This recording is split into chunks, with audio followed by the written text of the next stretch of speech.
مشہور ہیں، اس کے بارے میں مناسب معلوم ہوتا ہے کہ اس کی جو شرعی حیثیت ہے وہ واضح کر دی جائے۔ 27 رجب المرجب کے بارے میں یہ کہا جاتا ہے، مانا جاتا ہے کہ یہ شب معراج ہے، حالانکہ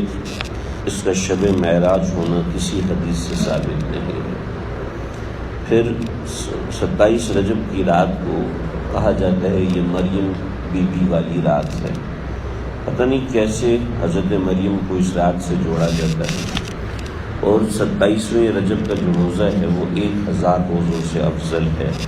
یعنی اس کو 1000 روزوں کے برابر یا اس سے افضل مانا جاتا ہے۔ شعب الایمان جلد نمبر 3 میں ایک روایت ہے کہ رجب کے اندر ایک رات ہے جو کہ ایسی فضیلت والی ہے جیسی فضیلت والی کوئی رات نہیں، اور اس میں ایک رات کا روزہ رکھنا 1000 روزے رکھنے سے زیادہ بہتر ہے۔ اسی طریقے سے حضرت عبداللہ بن عباس کے بارے میں آتا ہے کہ آپ 27 رجب کو مسجد میں اعتکاف فرماتے تھے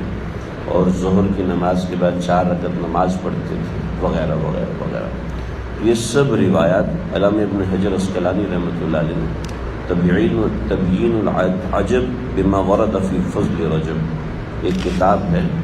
تبیین العجب بما ورد فی فضل رجب، اس کے اندر جمع فرمائی ہیں۔ اس کے بعد بیان فرمایا کہ یہ سب روایات موضوع ہیں، ان میں سے کچھ ضعیف روایتیں ہیں جس کے اندر 27ویں رجب کا روزہ رکھنا، 27ویں رجب کو خاص طور پہ یہ اعتقاد رکھ کے عبادت کرنا، نفل فاطمی پڑھے جاتے ہیں کہ 12 رکعت نفل ہیں، اور 12 رکعت نفل کے اندر پہلی رکعت کے اندر سورہ فاتحہ، اس کے بعد انا انزلنا، اور پھر 50 مرتبہ سورہ اخلاص ہر رکعت میں پڑھی جائے۔ تو اول تو علماء احناف اور دیگر علماء کے نزدیک اکٹھی 4 رکعت سے زیادہ نہیں پڑھنی چاہیے، اور امام ابو حنیفہ کا ایک قول ہے کہ اکٹھی 8 رکعت پڑھ سکتے ہیں، ٹھیک ہے، لیکن 12 رکعت تو کہیں بھی اکٹھی پڑھنا ثابت نہیں ہے۔ بہتر ہے کہ نفل کے اندر 2 کر کے پڑھے جائیں، کبھی آپ علیہ السلام نے 4 نفل اکٹھے نہیں پڑھے، لہٰذا بہتر ہے کہ جائز ہے 8 تک کا ثابت بھی ہے، البتہ جائز ہے کوئی 100 رکعت بھی اکٹھی پڑھ لے تو جائز ہے، ہو جائے گی،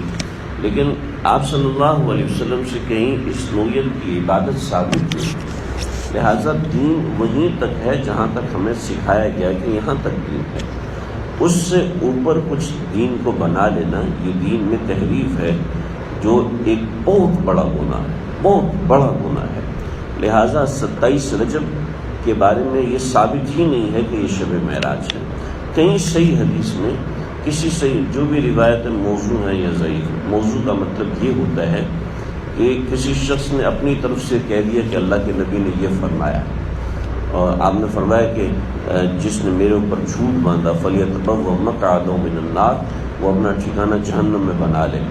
اور حدیث کو خراب کرنے کے لیے، حدیث کے علم کو خراب کرنے کے لیے ماضی کے اندر یہودیوں نے ایسے پروپیگنڈے کیے ہیں کہ اپنی طرف سے کچھ حدیثیں دین و شریعت میں شامل کرنے کی کوشش کی ہے، جس سے دین میں تحریف کرنے کی کوشش کی، تبدیلی لانے کی کوشش کی ہے۔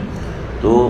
معلوم یہ ہوتا ہے کہ 27 رجب بھی کچھ ایسی ہی چیز ہے۔ چنانچہ ہمارے حضرت عمر رضی اللہ تعالیٰ عنہ کو پتہ چلا کہ کسی شخص نے 27 رجب کے خاص اعتقاد کے ساتھ روزہ رکھا ہے، تو ان کو اپنے سامنے بلایا اور سامنے بٹھا کے کہا کہ میرے سامنے کھاؤ تاکہ مجھے پتہ چلے کہ تم نے روزہ تو نہیں رکھا ہوا۔ تو انہوں نے کھایا اور بتایا کہ نہیں، میں نے روزہ نہیں رکھا ہوا، یہ میں نے آپ کے سامنے کھا لیا ہے، اب آپ کو پتہ چل گیا کہ میں۔ تو فرمایا کہ جس چیز کو شریعت نے کوئی ثابت نہیں فرمایا، شریعت نے نہ اس کو مستحب قرار دیا، نہ اس کو فرض قرار دیا، نہ اس کو واجب قرار دیا، نہ اس کو نفل قرار دیا، تو اس کو بلا وجہ ایک لازم قرار دینا یہ شریعت میں تحریف و تبدیلی ہے۔ ہمارا قانون دیکھیں، ایک وکیل جھوٹ تو بول سکتا ہے لیکن قانون کے خلاف کچھ نہیں کر سکتا۔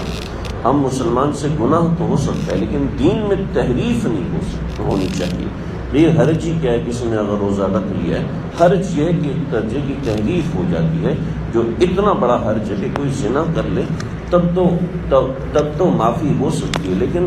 یہ جو تحریف کرے اس کو پتہ ہی نہیں میں تحریف کر رہا ہوں، اس کو یہ تو اپنی نیکی کا اعتقاد کر کے کر رہا ہے، تو نیکی سوچ کے کرے، تو نیکی سے کوئی توبہ تھوڑی کرتا ہے. کوئی عصر کی نماز میں توبہ کرتا ہوں آج سے میں عصر کی نماز نہیں پڑھوں گا، کوئی ایسا تو نہیں کہتا نا. اگر کوئی ایسا کہے گا تو اس کے ایمان میں شک ہونا شروع ہو جائے گا. ایسے ہی دین کے اندر ایسی فضیلت جو کہ فضیلت وارد نہیں ہوئی. ہمارا دین منقول ہے، ہمارا دین بنا ہوا نہیں ہے کہ کسی نے دل چاہا تو اس نے دین کو بنا دیا. ہمارا دین منقول نقل نہ ہو رہا ہے. جو ہمارے بڑوں نے فرمایا، جو ان کے بڑوں نے، پھر صحابہ نے، اور پھر ان کے بڑے نبی اکرم صلی اللہ علیہ وسلم نے فرمایا، وہ دین ہے. اس سے اوپر ایک اگر لائن لگے گی تو وہ لائن بھی کفر میں داخل ہو سکتی ہے. تو یہ بڑا اہم معاملہ ہے. اس بارے میں جب صحیح روایات نہیں ہیں، صحیح احادیث نہیں، ہماری یہ کھڑی ہے ایسی تقریباً تمام مسجدوں میں لگی ہوتی ہیں. اس کے اندر بھی آ رہا ہوتا ہے شب معراج مبارک ہو، اس کے اندر بھی لکھا ہوا آ رہا ہوتا ہے. میں جہاں پہلے تھا کئی مسجدوں میں نے دیکھا کئی جگہوں پر بیانات بھی ہوئے تو وہاں پر شب معراج مبارک ہو یا شب معراج کی ورڈنگ لکھی ہے کہ بلٹن ہوتی ہے اس گھڑی کے اندر، اس سافٹ ویئر کے اندر. جس نے بنایا بلٹن کی ہے. لیکن شب معراج کے حوالے سے